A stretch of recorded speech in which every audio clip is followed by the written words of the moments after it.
you doing? My name's Ken. I'm the pastor and worship leader here at Victory Assembly of God.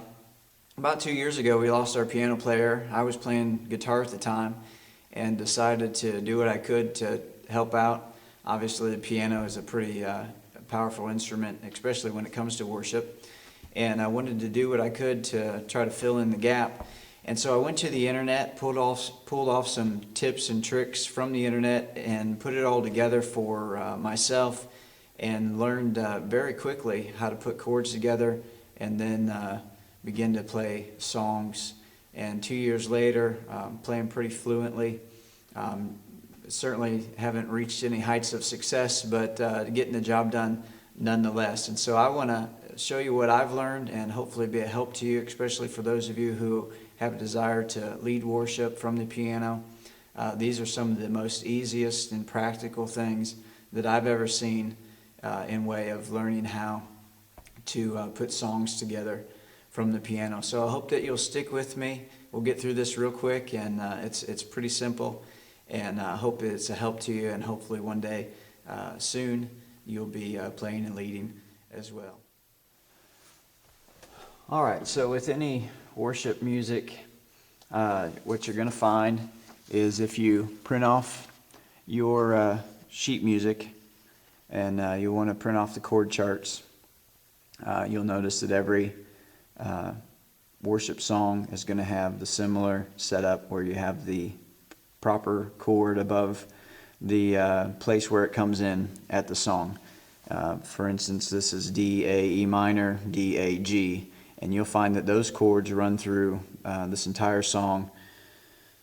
E minor's in there periodically. This is in the key of D. So where you begin, first of all, is memorizing or remembering chords, which is not as hard as it sounds. What you want to do is, first of all, just memorize the notes on the key. And here we have from C to C, C, D, E, F, G, A, B, C again. C is always to the left of the two notes here, the two black bars to the left. And what you want to remember is that every chord begins with a root note. So C chord begins with C, and you add the other two appropriate notes to make up the chord. D is the same, E, F, G, A, and B. And so how you figure out the proper chord is just a simple way of counting the notes. C, and then what I do is count up 4 notes. 1, 2, 3, 4. That's my second note in the chord of C. And then you'll count up 3 notes. 1, 2, 3. And there's your C major chord. It also is the same for D. Here's D, and then 1, 2, 3, 4. 1, 2, 3. E, 1, 2, 3, 4. 1, 2, 3. F, 1, 2, 3, 4. 1, 2, 3. And so every chord on the keyboard has the same structure. And I just call it the 4 and 3 rule, that if you're wanting to play any chord, a G, you just count the notes, 1, 2, 3, 4, 1, 2, 3. And then obviously over time, you're just going to memorize the pattern, the notes, they're going to come easier to you. But that same pattern flows throughout the keyboard. And then to get your minor chord, because most songs have at least one minor chord in them, not all of them do, but many have at least one minor. Here I Am to Worship has E minor in it. So here's your E major, and E 1, 2, 3, 4, 1, 2, 3, E major. Every chord on the keyboard is the same. When you move the middle note forward 1 to the left, you get your minor chord. That's E minor, E major.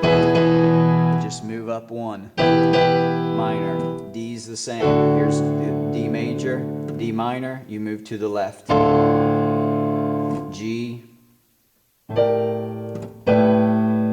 That's G major, G minor. no matter where it is, you just move up one note to the left and you'll get your minor note. A major, A minor.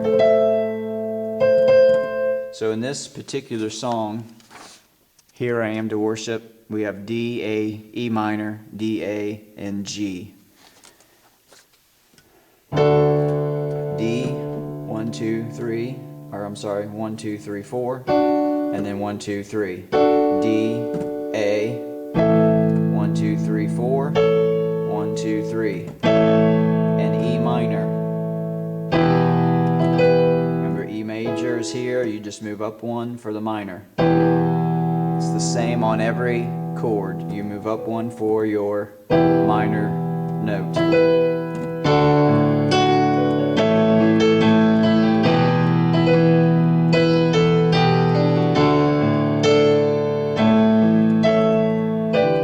And as you notice, I'm not playing the actual notes of the song, I'm just playing through the chords. D, A, E minor,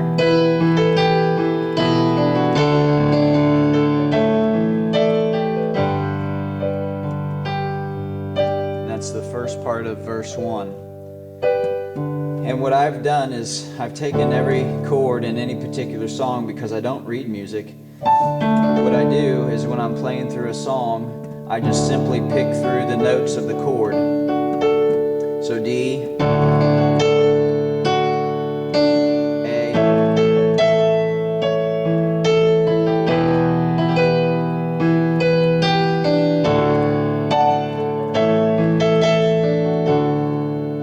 better with rhythm and timing and even techniques. And the other thing that I slip in oftentimes, and you'll actually see it on this particular song, is the sustained. A-S-U-S, it's a sustained chord. And just like your minor, for instance, E major to E minor, the sustained is the same, except you're moving your last note forward by 2. So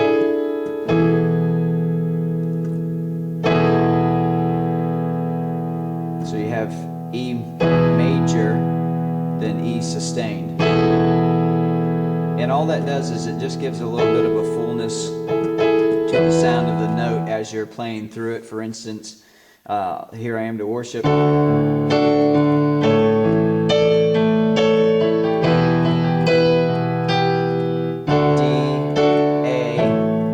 Sustained.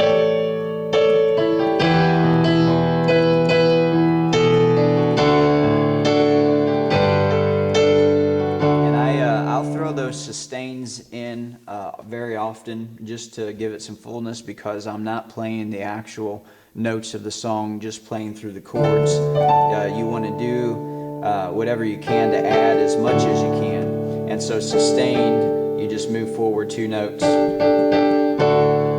And then another good one to remember is a D2 or an A2, a C2, a G2. You'll see that often. For instance, in this particular song, we have a G2 here at the end of the chorus that they threw in. Sustained, and the 2 is something that I'll play oftentimes because it fits right in with the chord, and it just gives a more of a fullness to the song. And what you want to do with a 2 is you count up 2 from this side. So for minors, you count up 1 from the middle note. Sustained, you count up 2 from the end note. And then for a 2, you count up 2 from your root note. But you want to play that with your middle finger is the way that you want to. That's a D2. G2 is the same. Here's G, G2, sustained. So you can mess around with all the notes, and basically when you have your G chord, pretty much anything between your first note and your last note is going to be able to, you're going to be able to fill that chord in with those other notes while you're playing.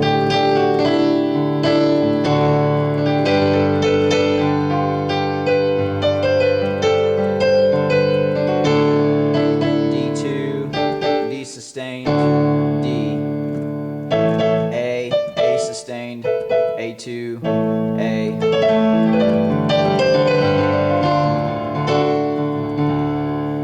And then one last thing I want to show you is the sevenths, especially when you're playing the older type of music, the old hymns, you'll see a lot of sevenths in there. And the way that I always remember sevenths, for instance, here's the D chord. The way that I always remember sevenths is I just throw in another note there with my last finger, and sevenths is generally 3 more from your last note on D, 1, 2, 3. And another easy way to remember it too is that the 7th note is also just 2 in front of your root. And so sometimes where I'll play a 7th is just by pushing down both of them with my thumb. It's the same. Now obviously I'm no expert. I've only been playing for 2 years, so those of you who are technical, don't judge me too much. But this is the easiest way that I've learned how to play. I pretty much taught myself with a few YouTube videos, just passing on what I've learned. But one other thing that you want to do is once you get your chords memorized, what you want to begin to do is flow up to the other octaves. That's one of the greatest ways that I fill in my music while I'm playing.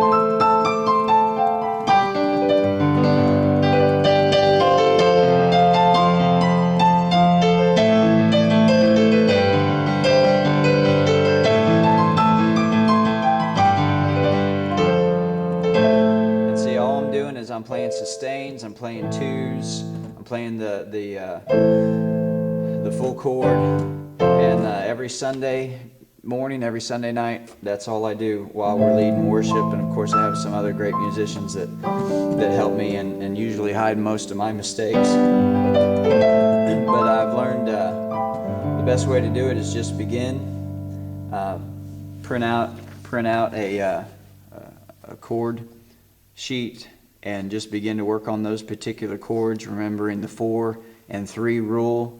Remembering for minors, you just come down 1, sustains, you come down 2 from the top, and D2s, you come up 2 from the bottom.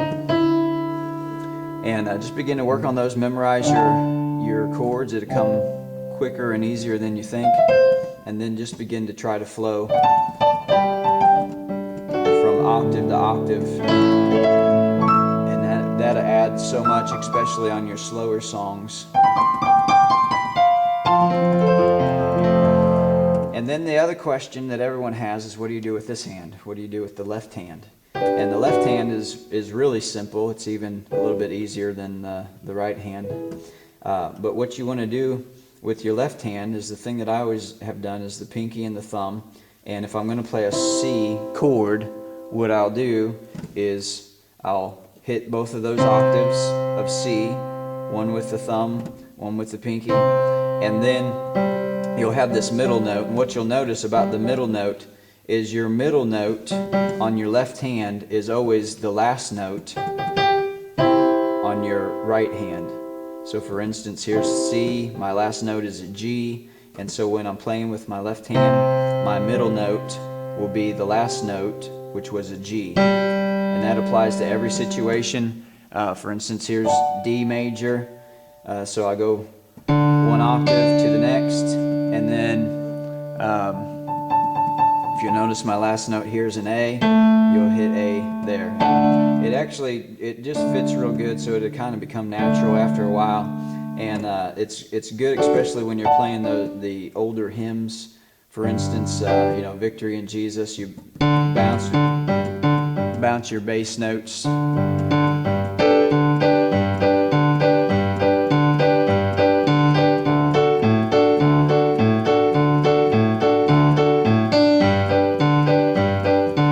So it's really easy, and that's just the way I play. Now for you technical guys, I don't even understand your language or your vocabulary, so that's just the way that I do it, and it's been really easy for me, and I think it'll be easy for you as well.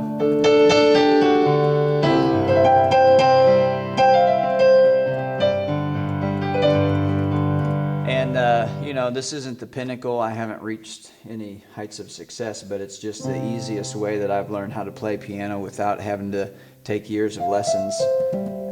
What you want to do is just get into it, begin to memorize your chords, 3 and 4, 4 and 3, and remember where your minors are, and then print out some easy worship songs and just go for it.